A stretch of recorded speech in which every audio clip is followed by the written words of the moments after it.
दोस्तों, मैं संदेश अपने चैनल पर आप सभी का स्वागत करता हूं।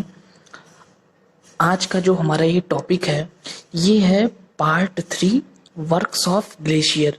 ऑलरेडी हम लोग 2 पार्ट कर चुके हैं। पहले पार्ट में हम लोगों ने बेसिक्स को देखा था और ग्लेशियर के इरोजनल लैंडफॉर्म्स का अध्ययन किया।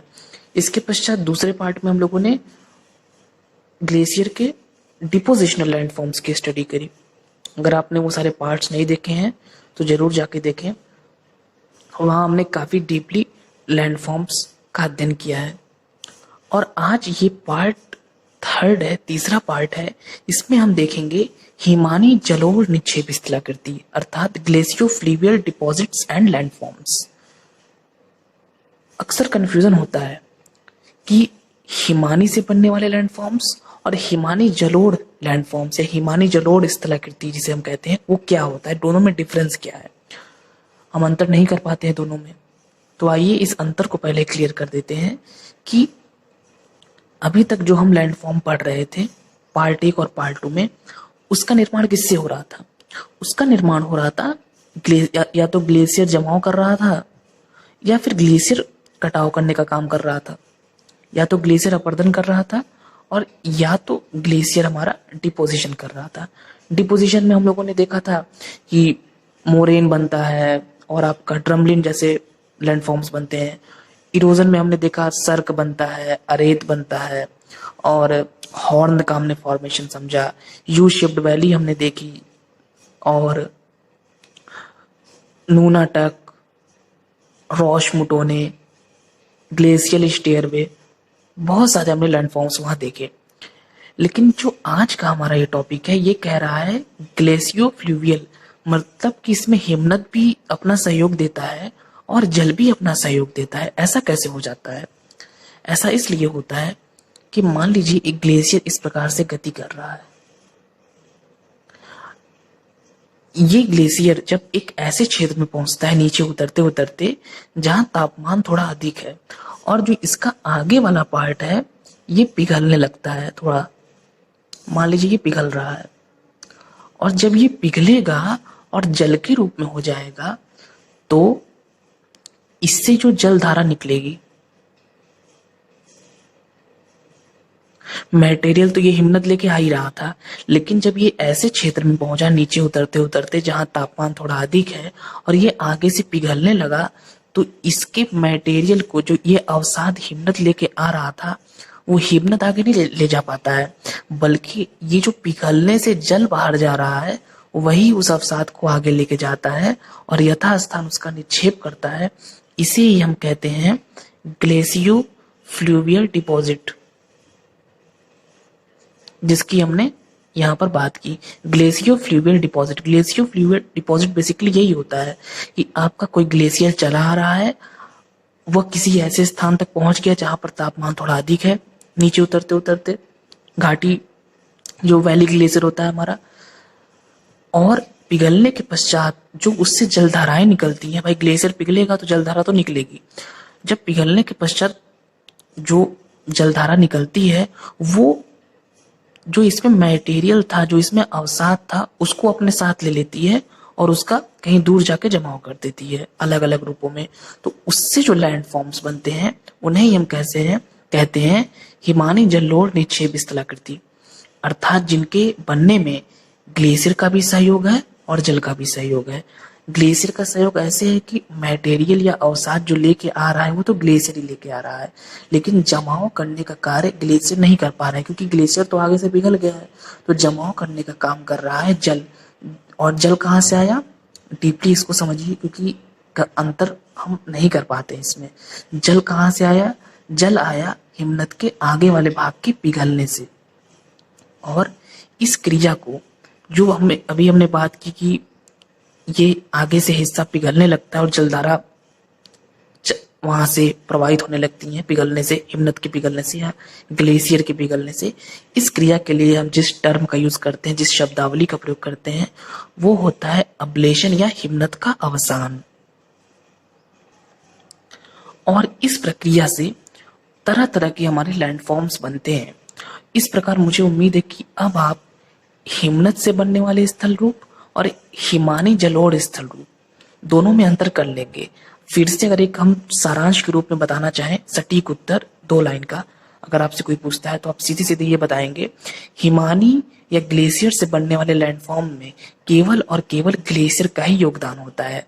या तो वो अपरदन करता है तो अपरदनात्मक स्थल रूप बनाता है, और या तो वो डिपोजिशन करता है या निक्षेपण करता है तो निक्षेप जनित स्थल रूप बनाता है, और किसी कारक का सहयोग नहीं होता। लेकिन हिमानी जलोढ़ निक्षेप स्थलाकृतियों में हिमनद और जल दोनों मिलकर लैंडफॉर्म्स का निर्माण करते हैं। कैसे करते हैं? हिमनद उस अवसाद को लेके आता है, लेकिन जब वो इतना नीचे चला जाता है या इस एरिया में आ जाता है, उतरते उतरते घाटी जो वैली ग्लेशियर होता है हमारा, कि तापमान थोड़ा वहां अधिक होता है और आगे वाला भाग हमारे ग्लेशियर का पिघलने लगता है और वहां से जलधाराएं निकल पड़ती हैं, और ये जलधाराएं उस अवसाद को अपने साथ बहा ले जाती हैं और कहीं जाकर उसका डिपोजिशन करती हैं और तरह तरह के लैंडफॉर्म्स बन जाते हैं। इस प्रकार हमारा जो अंतर है अब पूर्णतया स्पष्ट है कि ग्लेशियो-फ्लूवियल लैंडफॉर्म्स और हमारे ग्लेशियर से बनने वाले लैंडफॉर्म्स।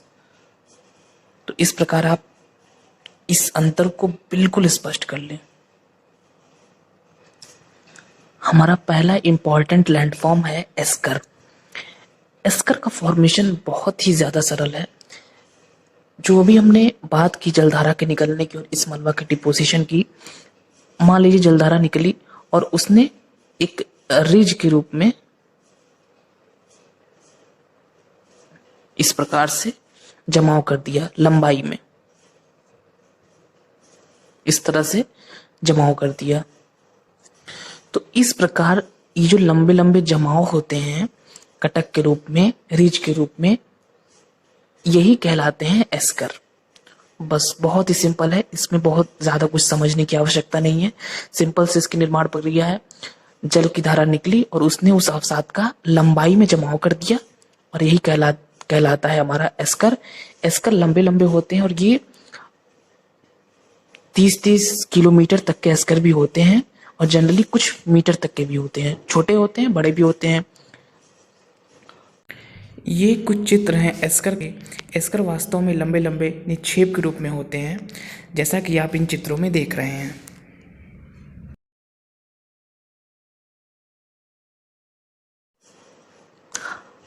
इसके पश्चात केम की बात आती है। हमारा अगला लैंडफॉर्म केम। केम एक प्रकार का टीला होता है और इस प्रकार की जो जलधारा निकलती है तो यहाँ पर लंबाई में निक्षेप कर रही थी तो उसे हमने एस्कर कह दिया। टीले के रूप में अगर निक्षेप कर देगी तो उसे हम टीला नाम देंगे। उसके लिए हम जिस शब्दावली का प्रयोग करते हैं वो है केम।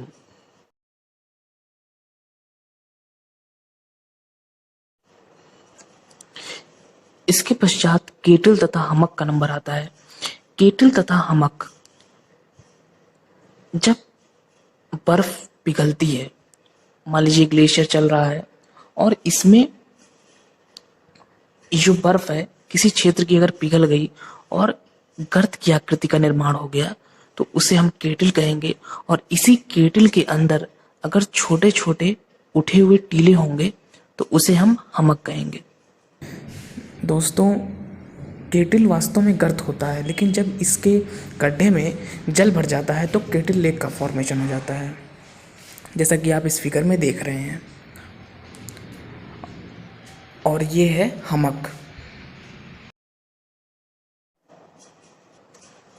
अगर थोड़े बड़े फिगर में से हम समझना चाहें तो इस गर्त के को तो हमने केटल नाम दे दिया, इस गर्त को हमने केटल कहा, और इसके अंदर अगर छोटे छोटे टीले हमारे बने हैं तो उसे हम कहेंगे हमक।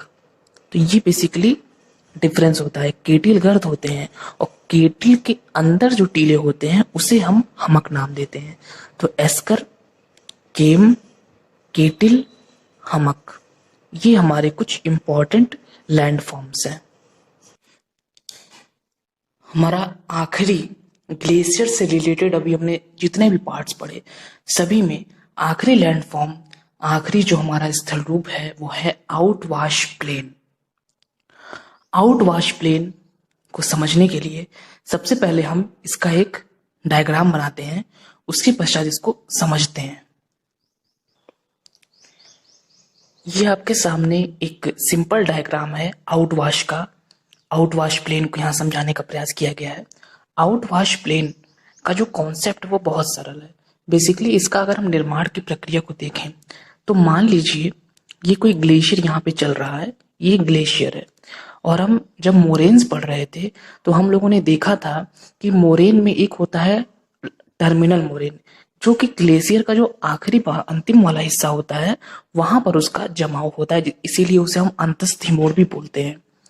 और ये जो हमारा टर्मिनल मोरेन होता है, मान लीजिए ये टर्मिनल मोरेन है हमारा, ठीक। अब क्या होगा, यहाँ पे जमाव हो गया है। अब हमने ग्लेशियो फ्लूवियल का कॉन्सेप्ट अभी जब समझा तो हमने वहां ये देखा कि ग्लेशियर का आगे वाला भाग पिघलने लगता है। अब यहां से मान लीजिए जलधाराएं बन जाएंगी, ये वाला भाग पिघल रहा है, ठीक, ग्लेशियर का। अब यहां से जब जलधाराएं निकलने लगेंगी तो इन जलधाराओं को अगर आगे जाना है तो ये हिमोड़ क्या करेगा, एक अवरोध का काम करेगा, या तो वो इसको क्रॉस करें या तो पीछे ही रह जाएं। तो जब जलधाराएं शुरू में तो यहां इसको क्रॉस नहीं कर पाएंगे,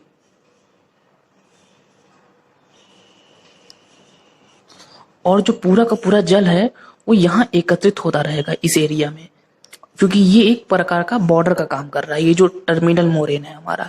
लेकिन जब जल की मात्रा बहुत ज्यादा हो जाएगी और इतनी ज्यादा हो जाएगी कि इस अवरोध को वो क्रॉस कर सके, तो वो इसको क्रॉस करके और इस हिमोड़ के जो हिमोड़ का बेसिकली जो उसमें होता है वो मलबा होता है, अवसाद होता है। ये जो अवसाद इत्यादि हैं यहाँ पर, इन सबको अपने साथ वो लेके उसका निक्षेप नीचे एक प्लेन एरिया में कर दे तो उसे ही बोलते हैं आउटवाश प्लेन।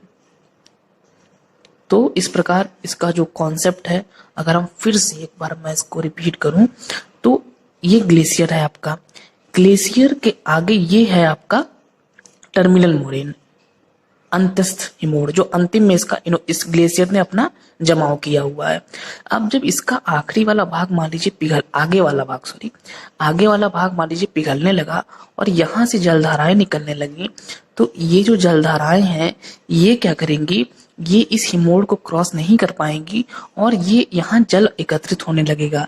लेकिन जब जल की मात्रा इतनी ज्यादा हो जाएगी कि जो हमारा हिमोड़ है वो उसको रोक नहीं पाएगा, बल्कि जल इस हिमोड़ के मलबे को, या कह सकते हैं इस हिमोड़ को ही, क्योंकि हिमोड़ बेसिकली एक प्रकार का अवसाद ही होता है, उसको लेते हुए अपने साथ नीचे की ओर तीव्र गति से प्रवाहित होने लगेगा और इस पूरे हिमोड़ वाले अवसाद का जमाव वो नीचे कर देगा, निक्षेप कर देगा, और उससे जिस प्लेन का निर्माण होता है उसे ही हम कहते हैं आउटवाश प्लेन।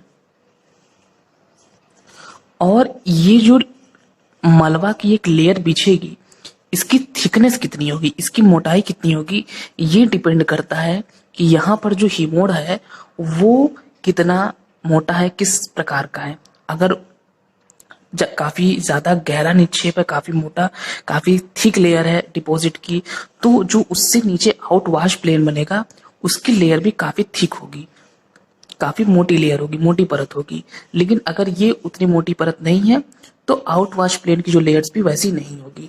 तो कुल मिला के आउटवाश लेयर की जो लेयर होगी वो कितनी मोटी होगी, ये डिपेंड करेगा इस हिमोड़ की क्वालिटी पर कि इस हिमोड़ में की जो अवसाद की जो परत है वो कितनी मोटी है।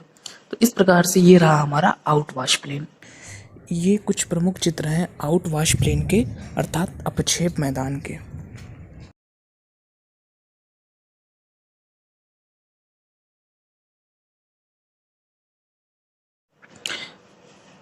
और ये हमारा आखिरी लैंडफॉर्म था ग्लेशियर से रिलेटेड।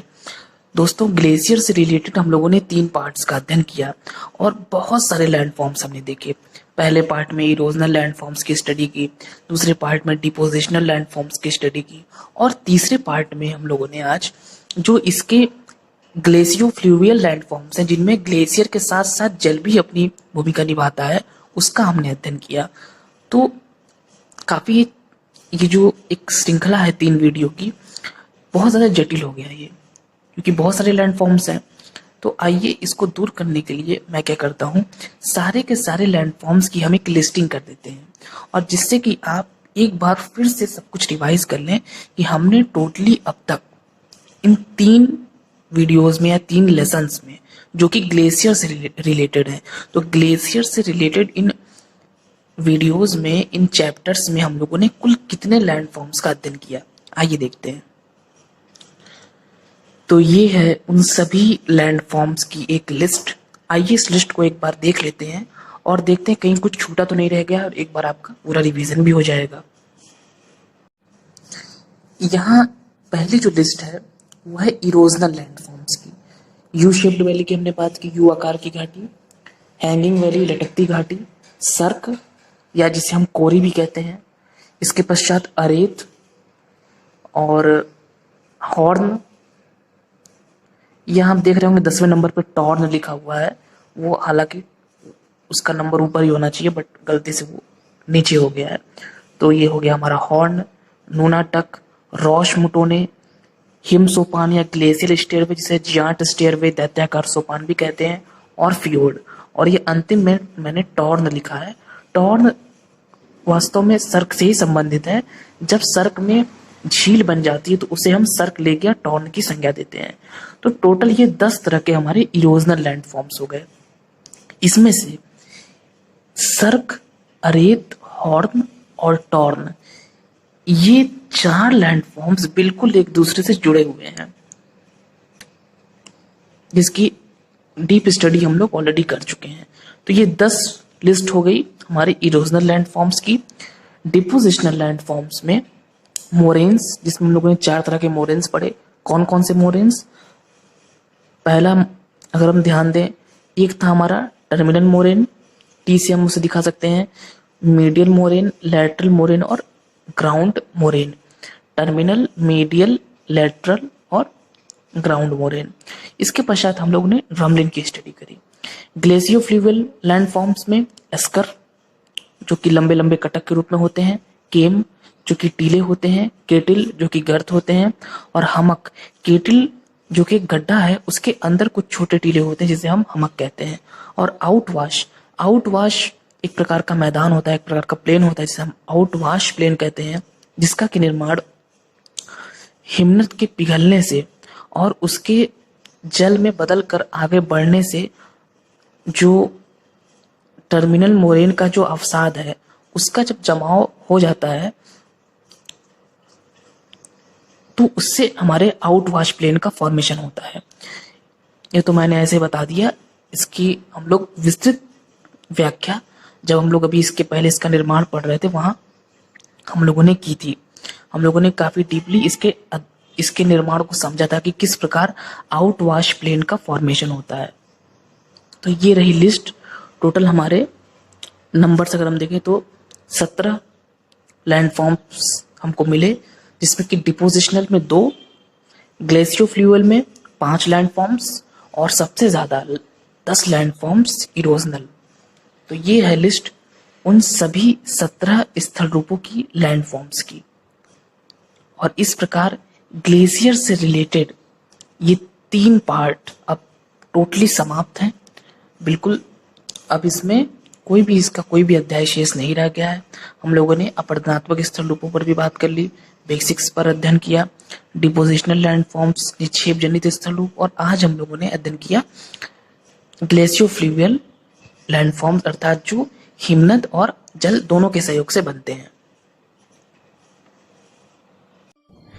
इस अध्याय को खत्म करने से पहले आइए उन कुछ प्रमुख टर्म्स को देखें जो कि इस अध्याय से संबंधित हैं। सबसे ऊपर लिखा हुआ है टिल। टिल को हम लोग पहले भी पढ़ चुके हैं। टिल वास्तव में एक प्रकार का अवर्गीकृत निक्षेप होता है जिसमें कोई डिवीज़न नहीं होता कि छोटे कण पहले होंगे फिर बारीक कण होंगे, सभी मिक्स होते हैं। फिर लिखा है अब्लेशन। अब्लेशन का मतलब होता है हिमनद का या ग्लेशियर का अवसान या उसका पिघलना। फिर लिखा है ग्लेशियर स्नॉट। ग्लेशियर स्नॉट का मतलब होता है ग्लेशियर का सबसे आगे वाला भाग, सबसे आगे का भाग, अग्रभाग जिसे बोलते हैं। फिर लिखा हुआ है ग्लेशियल ड्रिफ्ट। ग्लेशियल ड्रिफ्ट वास्तव में हम कह सकते हैं कि ग्लेशियर जिन भी पदार्थों को अपने साथ लेके आता है उसे सम्मिलित रूप से, जो भी उसमें रेत, कंकड़, पत्थर जो भी होते हैं, एक सम्मिलित रूप से उसे ग्लेशियल ड्रिफ्ट कहा जाता है। इसके पश्चात लिखा है ग्लेशिएशन। ग्लेशिएशन वास्तव में ग्लेशियर के अपरदनात्मक और निक्षेपात्मक कार्यों को सम्मिलित रूप से कहा जाता है। इसके पश्चात लिखा है रिट्रीट ऑफ ग्लेशियर, अर्थात उसका पिघलना, और जब वो पिघलता है तो ऐसा प्रतीत होता है कि वो पीछे हट रहा है, तो इसे ही बोलते हैं रिट्रीट ऑफ ग्लेशियर। ये काफ़ी हद तक एवोल्यूशन से ही संबंधित टर्म है। और लास्ट, एडवांसमेंट ऑफ ग्लेशियर, अर्थात जब ग्लेशियर हमारा आगे बढ़ रहा है, चल रहा है, क्योंकि हम जानते हैं कि इसमें मूवमेंट होती है, that is called advancement of glacier. और एक चीज़ और इसमें महत्वपूर्ण है कि जो मलबा है वो या तो ग्लेशियर के ऊपर रहेगा, या तली में रहेगा, या मिक्स होके चलेगा। इसी बेस पर इसे अंतर हिमानी मलबा, बाह्य हिमानी मलबा व उप हिमानी मलबा की संख्या प्रदान की जाती है।